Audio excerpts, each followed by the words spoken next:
السلام عليكم ورحمة الله وبركاته. ازيكم في فيديو جديد؟ الحمد لله خلصنا الكيمياء. متقعدوش تراجعوا بقى ولا تشوفوا انتوا غلطتوا في ايه، خلاص اللي حصل حصل واللي اتكتب اتكتب، وانتوا عملتوا اللي عليكم في ليالي الامتحان وده يكفيكم. المهم دلوقتي ركز في المحطة الأخيرة عندنا وهي مادة الأحياء والجيولوجيا، وحتى لو دي مش محطتك الأخيرة ولسه عندك السنة الجاية سواء مؤجل أو مقسم فما تزعلوش، وحاولوا ان انتوا تعدوا المادة دي على خير بإذن الله علشان السنة الجاية تأدوا فيها أحسن أداء. فالنهارده هكلمكم عن المادة ازاي نراجعها، وكمان عن الاخطاء اوعوا تعملوها سواء في ليالي الامتحان او حتى في الامتحان ذات نفسه. والاخطاء دي خلتني اخسر 10 درجات لوحدها، انا ناقصه 15 درجة في المجموع الكلي، 10 منهم بس احياء. فعلشان كده عايزه اقول لكم على غلطات مهمه جدا لازم تتجنبوها، ولازم تسمعوا كلامي علشان السنه اللي فاتت في ناس كتير سمعت الفيديو وقالت لي انا للاسف وقعت في الغلطات دي. وما تستغربوش من الورده دي، انا بجيب اي حاجه امسك بيها المايك علشان ما يوجعليش ايدي. وما تنسوش تعملوا لايك للفيديو ده واشتراكوا في القناه وصلوا على رسول الله عليه افضل الصلاه والسلام في الكومنتات، طمنوني عليكم النهارده عملتوا ايه. ويلا بينا نبدا الفيديو. من تجربتي في الامتحان بتاعنا سنه 2023 ماده الاحياء ديت، رغم ان هي اخر ماده وده غلط اصلا هم حاطينها اخر ماده بعد ما تكون طاقتكم خلاص يعني خلصت، عشان كده حاولوا ان انتوا النهارده تاخدوا ايه راحه اطول من الايام اللي قبلها. يعني حتى لو هتاخدوا النهارده نص اليوم ده راحه مش مشكله، وما تلومش نفسك علشان بجد الاحياء عايزه طاقه، وعايزه ان انت تراجع كل حاجه، تراجع حتى التاسيس اللي قبل الدروس اللي هو الانقسام الميوزي والميتوزي، من انواع الانسجه، الحاجات اللي كان مستر احمد الجوري عامل عنها حصه تاسيس. الكلام ده بجد مهم جدا، وكان الاسئله معتمده على الاساس ده. اول حاجه عايزه اقولها ودي اكبر غلطه، ان انت تكون معتمد في الحفظ على كتاب المفاهيم. ماشي، ممكن لو انت عايز تنجح وخلاص اوكي، دي حاجه احتمال تفيدك بشكل كبير، ولكن انا قصدي على الناس اللي هي باذن الله عايزه تجيب درجات عاليه في الماده. كتاب المفاهيم ممكن يفيدك في سؤال سؤالين، حاجه مثلا تنسيها خالص وانت في الامتحان، لكن انت في الايام دي عندك ما شاء الله هو 7 ايام، لازم تحاول تعمل اقصى مجهود انك تحفظ الماده كويس. هيحصل طبعا انك تقسم الدروس، يعني مثلا فصلين كل يوم علشان تقدر تحفظهم بجوده عاليه وتحل عليهم في نفس الوقت، علشان الحفظ مهم جدا، وعلشان الكتاب المفاهيم زي ما قلت لكم مش فيه كل حاجه، وممكن المعلومات اصلا اللي جايه في الاسئله ما تلاقوهاش في كتاب المفاهيم. ده اللي حصل معايا في كذا سؤال كده كنت متلخبطه فيهم، فكنت بفتح كتاب المفاهيم ما كانش المعلومات دي موجوده. فهو كتاب المفاهيم مش كامل خالص في الاحياء. بالنسبه للجيولوجيا فبنسبه كبيره جدا كتاب المفاهيم فيه كل المعلومات اللي موجوده في فصلين الجيولوجيا بتوعكم، بس حاولوا برضو ان انتوا تراجعوهم وتعملوا اللي عليكم فيهم، لان الجيولوجيا ماده حفظ كده كده وبتحتاج ان انت تكون حافظها كويس عشان تعرف تحلها. بالنسبه للمدرس حاولوا انتوا تراجعوا مع نفس المدرس اللي انتوا كنتوا بتاخدوه معاه في اول السنه. انا مثلا كنت باخد مع دكتور احمد الجوهري، ولما جيت اراجع في ليله الامتحان كان طبعا كل حاجه على اليوتيوب، فكان قدامي كل المدرسين، فبرضه الحمد لله رجعت مع دكتور احمد الجوري، لان هو نفس المدرس لما يشرح لي بنفس الطريقه ويراجع لي بنفس الطريقه اللي كنت باخد معاه فيها في اول السنه وفي المراجعه النهائيه، بجد المعلومه بتثبت بشكل اكبر بكتير من انك تغير المدرس وتشتت نفسك.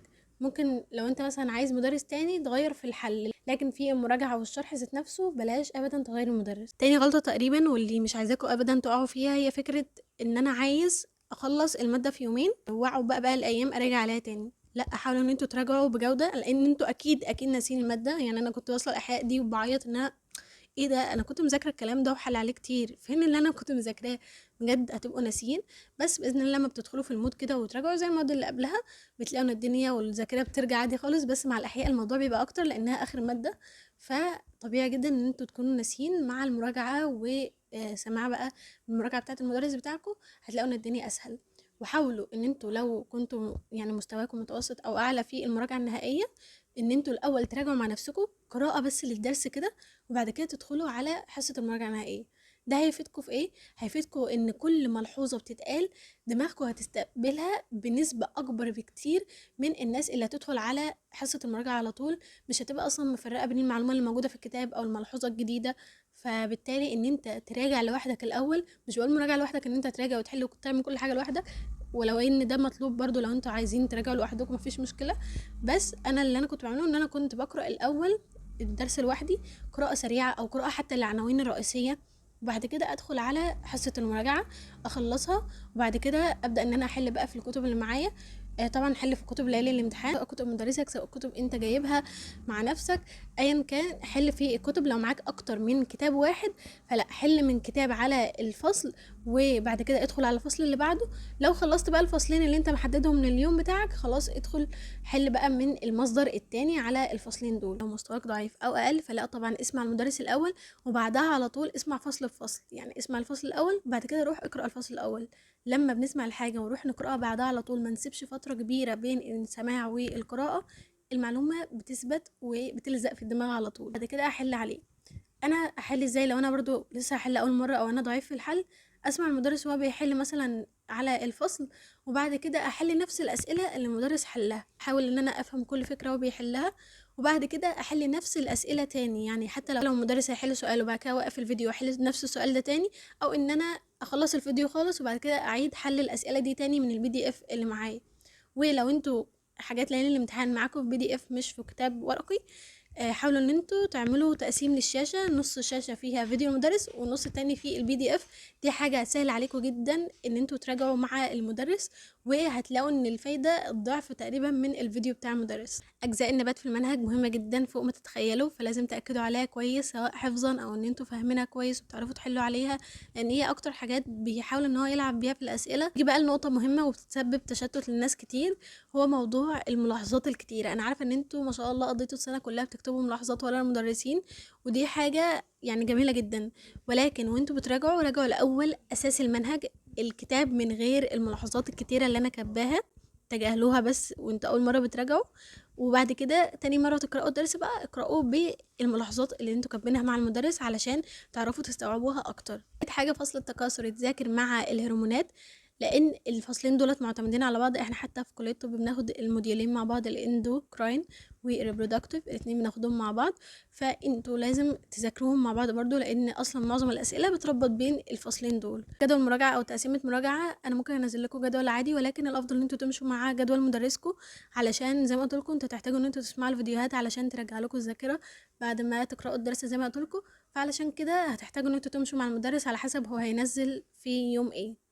اخر حاجه حابه اقولها بالنسبه للاحياء، الاحياء ماده مليانه افكار كتير والمدرسين يقدروا يخترعوا فيها كتير، فعلشان كده ما تتعبوش نفسكم او ما تزعلوش لو درجاتكم في ليالي الامتحان مش احسن حاجه، او لو انتوا بيقابلكم افكار انتوا مش عارفينها رغم ان انتوا مذاكرين كويس. فده عادي جدا، واكيد قابلكم حاجه زي ديت في الفيزياء وفي الكيمياء.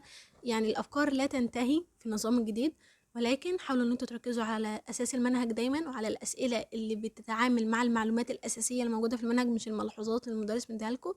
وبعد كده تراجعوا الملحوظات كحاجة ثانوية. بالنسبة للجيولوجيا طبعا المدرس هو نفس المدرس اللي انت كنت بتاخد معاه في المراجعة النهائية، كمل معاه برضو في ليالي الامتحان علشان نفس طريقة الشرح تثبت معاك المعلومات. وتاني حاجة كمان، لو انتوا مش حافظين المادة كويس، حاولوا ان انتوا تأكدوا على حفظها كويس قوي، او ان انتوا تشوفوا بقى كتاب المفاهيم ايه المعلومات اللي مش موجودة فيه وهي اللي هتأكدوا على حفظها، لان هو كتاب المفاهيم بيساعد جدا في الجيولوجيا، ولكن في الاحياء زي ما قلت لكم مش قوي. وحاولوا ان انتوا كل سؤال بتحلوه لو غلطتوا في السؤال ارجعوا تاني للجزئية بتاعة السؤال دي وراجعوها كلها. بجد يا جماعه لازم يبقى عندكم العقليه دي، ان اي سؤال انا بحله في ليالي الامتحان وما اعرفوش او اغلط فيه، ربنا بيوجهني ان السؤال ده ممكن يجي في الامتحان. عشان كده دايما بقول لكم ان اخر يوم بيبقى مراجعه الاخطاء ليالي الامتحان ثم اخطاء المراجعه النهائيه، وبعد كده بحل شوامل بتايمر وبس، بقفل على كده، وباذن الله الامتحان يجي سهل وكويس. اما بقى بالنسبه للغلطه اللي انا وقعت فيها في الامتحان نفسه واللي خلتني انقص كتير، انا تقريبا كنت يعني على غلطاتي في الامتحان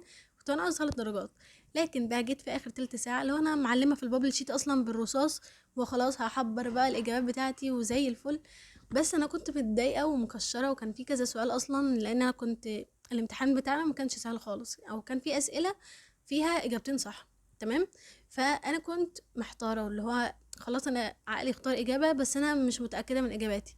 فكانت في مدرسه جايه تقول لي ايه يا بنتي انت مكشره كده ليه؟ طب انت لسه ما نقلتيش في البابل شيت ليه؟ هم اصلا كانوا دايما بيضايقونا اعملوا المقالي اعملوا بابل شيت. يا جماعه خلاص انتوا مالكم، خلونا نعمل اللي احنا بنعمله. بس فهي كانت جايه بقى تقول لي إيه اصحابك بيحلوا اهوت والامتحان سهل معاهم. انا كان نفسي ساعتها اسال اصحابي بجد ولا الامتحان عامل ايه، بس انا طبعا يعني كنت كل تركيزي مع نفسي.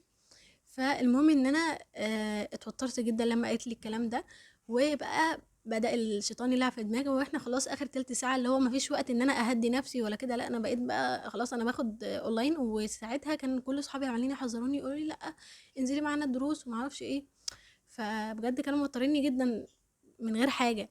فقمت مغيرة بقى كذا اجابة، كل اجابة انا معلمة عليها ومختاره لها اجابه بقيت اغيرها. لما طلعت من الامتحان اول حاجه كنت عايزه اعملها ان انا اسال اصحابي اللي هم كانوا بياخدوا دروس في سناتر وكده، واللي كانوا بيقعدوا يقولوا لي ما تاخديش اونلاين. فرحت اسالهم طبعا، وقالوا ان هم مش حالين كويس خالص والامتحان كان وحش، وحتى يعني في النتيجه النهائيه للاسف كانوا جايبين النص او اصلا درجات مش كويسه خالص. فده يثبت لكم ان بجد ما تتوتروش ولا تسمعوا كلام حد في اللجنه. حاولوا ان انتوا دايما تركزوا مع نفسكم، وما مالكوش دعوه بالكلام، سواء الامتحان صعب الامتحان سهل. ما تغيروش اجاباتكم غير لو انتوا متاكدين من الاجابه تانية 100%. يعني حتى موضوع تغيير الاجابات ده ممكن يكون تغيير للصح. انا في الكيمياء غيرت 3 اجابات وكان التغيير للصح، بس الفكره ان انا كنت متاكده من الاجابه التانية 100%، وحتى كنت متاكده من كتاب المفاهيم.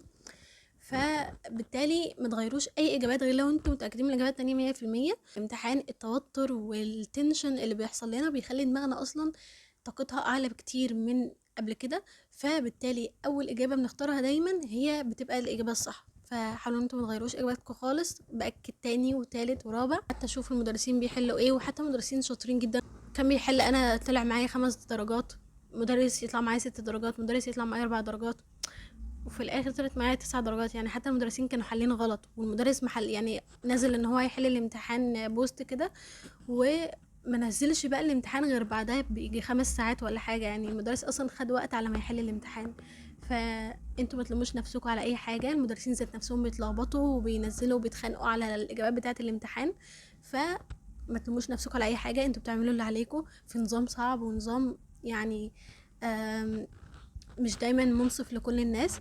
فحاولوا تعملوا اللي عليكم وبس، ما تلوموش نفسكم على اي حاجه. نستمتع بالاجازه مع بعض ونتكلم كتير.